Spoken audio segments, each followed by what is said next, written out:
often think of Galilee as some dusty little village up in the middle of practically nowhere in this primitive little province. It isn't so. First of all, we know that Mary is very well connected. Her uncle Zachary is high priest, not just a priest.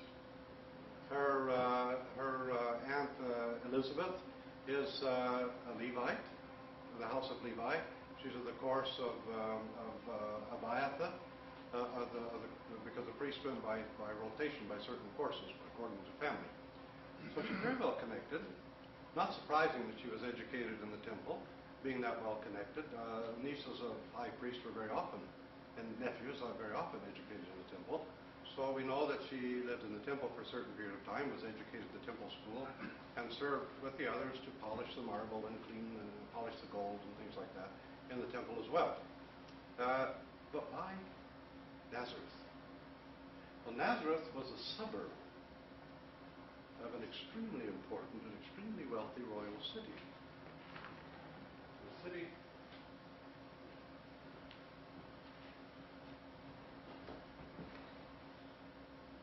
of Sepphoris. The city of Sepphoris, built by the Romans, had a huge population, dozens of temples, very active theater, hippodrome, and it was also, after Herod the Great died and his rather hideous son Archelaus took over in that part of Judea, Herod divided his kingdom into 4 parts. And Caesar certified, of course, this inheritance because Caesar was the emperor after all. And he gave Galilee and Perea to Antipas Herod. Antipas was called Tetrarch because he was ruler of a fourth, 1/4 of the kingdom. And Philip was given the parts across the other side of Galilee where the Decapolis, the 10 cities were. Archelaus got Jerusalem and the parts of Judea and Idumea, which were the old homeland of the Herods. And Herod Antipas went up to Sepphoris. Now, after Herod the Great's death, there had been a big rebellion throughout all of Judea. And the Romans came in from Syria together with their allies from Arabia, from the city of Petra, the old kingdom of Petra, and they burned Sepphoris to the ground. And Sepphoris was being rebuilt at the time of the birth of Christ. Now, Sepphoris had 3 distinguishing things for it. First of all, it was the capital city of Antipas Herod the Tetrarch, who was later to behead John Baptist, and it was also a priestly city. It was a city where priestly families of Judea lived, which is very likely why Mary was living there, because many priestly families lived there. They all had to work for a living, like Apostle Paul and others. They had regular occupations. Joseph was connected to the house of Levi and to the house of David both. Joseph, according to the scripture, we always translate it as carpenter, but actually it says artisan in the Greek. Joseph was an artisan. And they were rebuilding the city of Sepphoris, and they needed lots of carpenters and artisans. That's why Joseph lived there, of course. And he used to go up from Nazareth and work, and probably Jesus himself worked as an artisan as well in the rebuilding of the city of Sepphoris. Now, the interesting things about the parables and things that Christ said, especially in the Greek and the Hebrew, there are a lot of expressions that Christ uses that are expressions from the theater.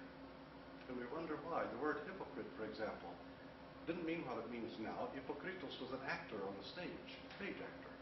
And Jesus Christ likes to use this many times, stage actors. I rather suspect that Christ may have gone to the theater as a young man because there was, his name is Ezekiel, I don't remember his last name. He was a playwright, a Jewish playwright, and he wrote plays, morality plays, based on the Old Testament, and they were perfectly acceptable so long as there was no attempt to portray God in them. So there were a lot of Old Testament scenes, Old Testament plays done in the theater in Sepphoris.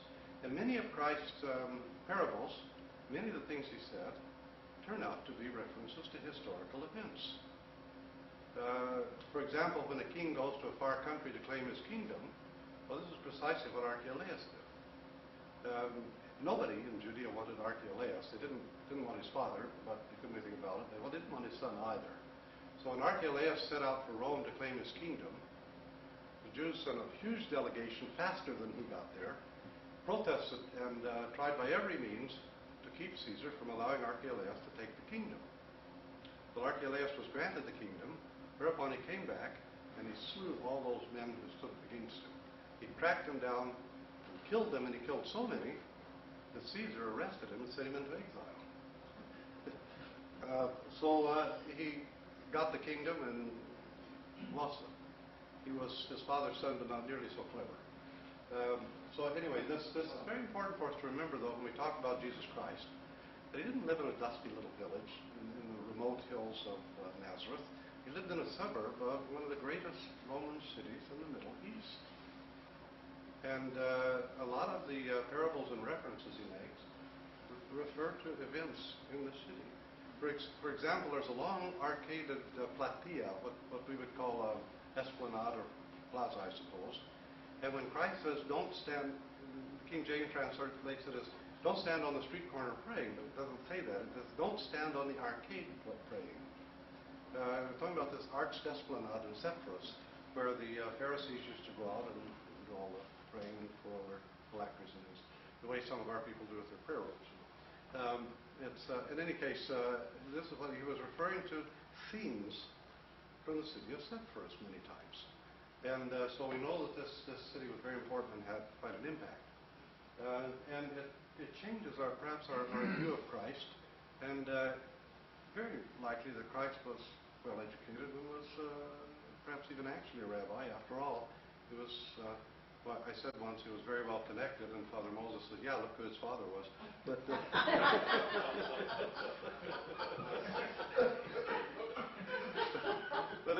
but in the strictly worldly sense, Christ was very well connected, you know. And he had a very, but the Old Testament prophecies about Christ make it clear that he would be, because he was of the house of David, and he was also the house of Levi through his mother. He was doubly connected to the house of David and doubly connected to the priestly house.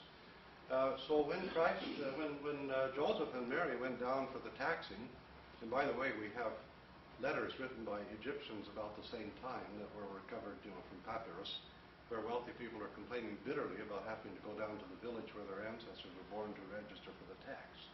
So we know that it's precisely what did happen. When they came to Bethlehem, there says no room in the inn. Actually, it would say something like no room in the Metokia, because there was a place, a house, where people who were related to King David would have been expected to be able to stay in that place. But everybody had to go down, including the great high priest Hilio, who was already in his 90s at the time. So they would have had precedence. So they likely would have stayed in the manger cave, which along the cliff, we saw those manger caves still there, you know. They bring the sheep in and they take them into these little dugout caves on the side of this rock cliff. They're all still there. Well, there would have been a manger cave attached to the house, and that's likely where they would have been given a place to stay when they came down. We always see Mary fairly well along, maybe 8 months pregnant, riding on a mule or a donkey. Wouldn't be so. She would have ridden in some kind of travois or even a sedan chair or something. Wouldn't have been riding on a donkey. And wise men also didn't ride on camels. You know, they rode Arabian stallions. It'd be like the university professor driving a Mack truck to work or something. They didn't do that. In any case, it kind of changes in a way our picture of it. And I want to talk about two more people. I want to talk a little bit about Herod Antipas and his wife Herodias, because they're people who sort of flip through history, and we don't really see very much about them. But Herod Antipas was married to the daughter of the king of Perea of